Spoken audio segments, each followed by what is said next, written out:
Hello guys, আমি অঙ্কিতা লাইফস্টাইলের নতুন একটা ব্লগে তোমাদেরকে জানাই আরও একবার স্বাগতম। তো গাইজ, আজকে দিনটা হচ্ছে 12টা হচ্ছে রবিবার, আর এখন বাজছে 12টা। তো আজকে আমি আমার দিদির বাড়িতে শেষ ব্লগ আর শেষ দিনও, কারণ আমি আজকে দিদির ঘর থেকে নিজের ঘরে আমার ঘরে চলে যাচ্ছি। শুধু আমি যাচ্ছি না, দিদি ওরাও সবাই যাচ্ছে। তো তার জন্য এত খারাপ লাগছে না।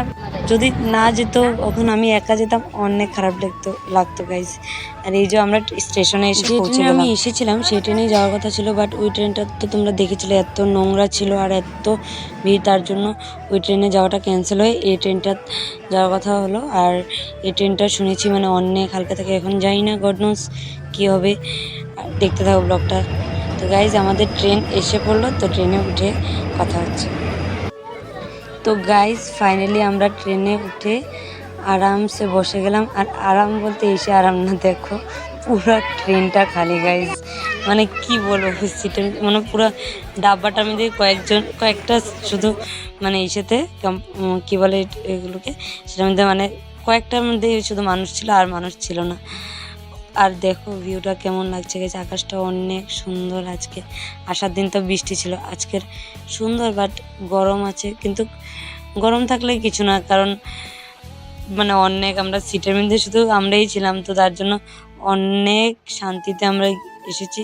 দেখতে থাকো ব্লগটা গাইজ। আজকে তোমাদেরকে আমি, কারণ উইন্ডো সিট পেয়েছি, তো তোমাদেরকে আজকে আমি পুরো ভিউ দেখাবো আসামের। যারা আসাম থেকে দেখছো তারা তো জানো আসামের ভিউ কেমন, আর যারা জানো না আসাম থেকে না, তারা আমাদের আসামকে ভালো করে দেখতে পারবে। পুরো গ্রিন কাকে বলে গাইজ, পুরো ন্যাচারাল বিউটিতে আমাদের আসামকে কেউ পাত্তা দিতে পারবে না গাইজ, এটা আমি বলতে পারবো। এই জায়গাটা হচ্ছে আমার মামার বাড়ির জায়গা, হ্যাঁ, ডিমাপুর। যেখানে আগে ছোটোবেলা শুধু একটাই জায়গা চিনতাম, সেটা হচ্ছে ডিমাপুর। এই যে ডিমাপুর স্টেশন গাইজ, এটার সাথে অনেক স্মৃতি জড়িয়ে আছে। আমি এখানে 8 বছর থেকে এই স্টেশনের সামনে থেকে যতবার দিদির ঘরে গিয়েছি, এই স্টেশনের সামনে থেকে যাই, সামনে দিয়ে যাই স্টেশন দিয়ে, কিন্তু আমি মামার বাড়ি যেতে পারছি না। কেন, সেটা আর একটা ব্লগে বলবো, এই ব্লগে আর বলছি না গাইজ। গরমে আমার অবস্থা পুরো কাহিল। হতে পারে পুরোটা সিট খালি ছিল, বাট ফ্যানগুলো অনেক আস্তে ঘুরছিল গাইজ, আর বাইরে থেকে একটুকু হাওয়া নেই। আর উইন্ডো সিট পেয়েও কোনো লাভ হয়নি গাইজ, কারণ অনেক রৌদ্র, দেখতেই পারছো। আচ্ছা, বেশি বক না করে শুধু একটাই কথা বলছি, যে ভিউটা এনজয় করো।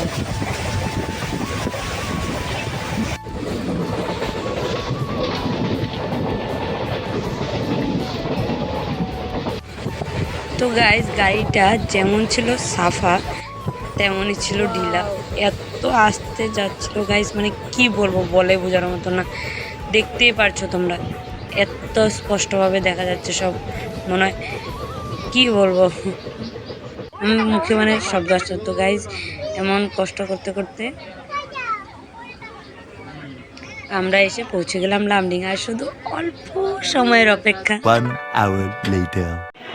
তো গাইজ, ফাইনালি অনেক দিন পর আমি আবার আমার হোজাইকে দেখতে পারছি গাইজ।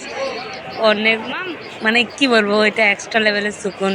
আর দেখছো আমার কপালের টিকাটা, এটা একটা বৈষ্ণব দিদা এসেছিল, তো সে দিয়েছে। তো গাইজ, আজকে শেষ করছি, দেখা হবে নতুন একটা ব্লগ নিয়ে। Tata, bye bye.